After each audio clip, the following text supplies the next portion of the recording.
Hi, I'm Matt Hayes and I'm here to talk to you about the Matt Hayes Adventure range of predator fishing kit, which is made by Fladden. And in the range you'll find rods, reels, lures and braided line. So just dealing with the rods first of all, there are basically two ranges. We've got the Inca, which stands for Indestructible Carbon Action. We'll come on to that in a moment. And we've also got Shaman, which is a little bit more expensive than Inca, a little bit more pro grade with a higher grade of carbon and fittings, as you'll see in a moment. Now, in both ranges you've got a choice of sizes. So if you look at Inca first, you'll see that we've got a nice black carbon blank with an EVA handle, a winch style reel seat, and as you can see from this rod here, this is what you need to look out for. This one is 210 centimetres long, which is 7 feet, and we've also got different actions. So basically this is what I would call a light to medium spinning rod. This one here, which is called Big Spin, again it's an Inca rod, similar fittings but this time more powerful, and this one is designed for large spoons and bigger plugs, and we'll come on to some of that in a moment. In the Shaman range we've basically got a very similar deal. So if we look at the lighter of the two Shaman rods, you'll see that basically this one's actually got a gram rating on it. This one is rated at 10 to 40 grams. It's a very, very good all-round gram rating for a spinning general lure fishing rod. So with a rod like this, you can fish with plugs, spoons, spinners, and of course soft baits, which are very popular today. For those of you who are fishing purely for pike and using bigger lures, then there's a beefed up model in the Shaman range, which is this one here. This one is rated at 15 to 50 grams. It doesn't seem like much of an increase, does it? But actually it makes quite a difference, and you'll find this is a more powerful, beefy rod that's basically designed for casting larger plugs, spoons and some of the heavier soft plastics. What we're going to do now is to take you on a little whistle stop range of some of the lures that we make by actually fishing with them and showing you how to retrieve them.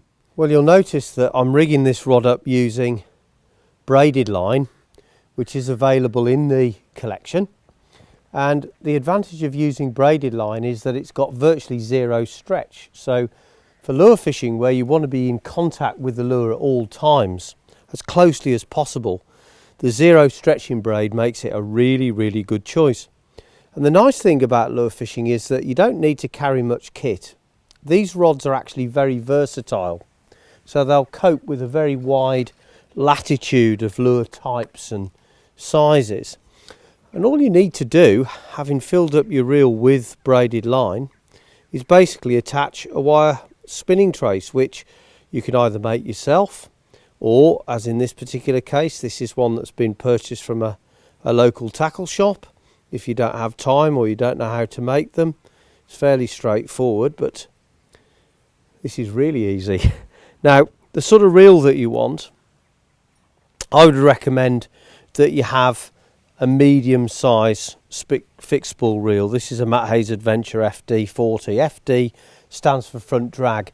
For spin fishing and predators in general, front drag is better because it always gives you a more controlled release of the line. If you undo the drag and set it correctly before you start fishing so that it will slip under the pressure of a good sized fish, then you haven't got any risk of losing fish. Now in the collection you'll find that there's a top 20 plugs that have all been pre-selected. I've chosen this one, which is quite a large plug. I like it because it's got very natural bait fish type colours and the river's quite low and clear today, so I think this would be a good choice. But in the collection you'll find lures of different sizes. Some are jointed, some are straight bodied, some are bright colours, some are natural colours. So there's something really for everyone there, and there are lures that will catch pike, perch and zander. But I'm going to give it a go with this particular plug. Now, I've already attached the wire trace to my braided line, and at the end of it there's just a little link clip here, so I'm going to attach the plug. It's a very, very simple setup. The beauty with plugs is that basically they almost fish for themselves. You impart the action by simply retrieving, and it makes the plug wiggle. So I'm just going to cast this one out. Out it goes. And the way to fish a plug is just to basically retrieve it steadily. Sometimes varying the rate of the retrieve can be really good. Just speed up a little bit and then maybe slow down, stop the plug and then crank it again. And what you'll find is that some plugs naturally float, some plugs naturally sink. And if you stop retrieving just for a second, a floating plug will start to drift up to the surface. But as soon as you start winding again, it starts to dive. A sinking plug will begin to sink slowly, but as soon as you retrieve it, it will start to rise in the water. And sometimes that sudden change of depth with the plug can make a really big difference, and it can spur a predatory fish into striking. Well, this is a lovely collection of 3 spinners. Spinners are actually really popular. They're the lures that most people start fishing with because they are so easy to fish with. You just cast them out and wind them in very steadily, and the blade here revolves around this area in the centre, which gives it the casting weight, the barrel, and the blade spins like that, and it gives the illusion of a bait fish in the water. So they're really, really simple. They catch loads of fish. I've chosen this silver one today, but there's some brighter coloured ones in that packet, including one that's called Fire Tiger, which I really like too, but it doesn't matter which one we choose. It's really just for demonstration purposes. So attach the spinner to the line in the same way, and with a spinner it's really simply a question of exploring the water. Try to cast into different areas of the lake or the river. In running water you'll find that the current will help to turn the blade on the spinner, so it's very, very useful to be able to retrieve quite slowly, otherwise you'll be bringing it back too fast. But in lakes, of course, you'll need to retrieve a little bit more quickly, particularly if they're shallow. And that's the thing really with all lures. You need to understand and develop an understanding particularly of which depths they work at best and how to work them at those depths. For example, on a deep lake, it can be a good idea to allow the lure to sink for quite a long time and then retrieve really steadily so that the lure isn't fishing too high in the water column. But on a shallow lake where there's lots of weed, then retrieving quite quickly and keeping the lure well up out of the weed is obviously a big advantage. But on a river like this one, a very steady retrieve with the spinner is all that you need.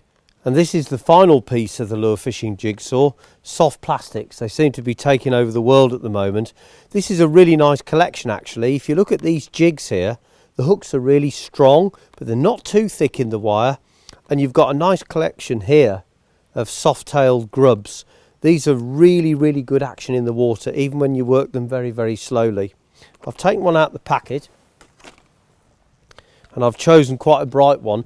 The main point is I just need to show you how to put the jig and the grub together.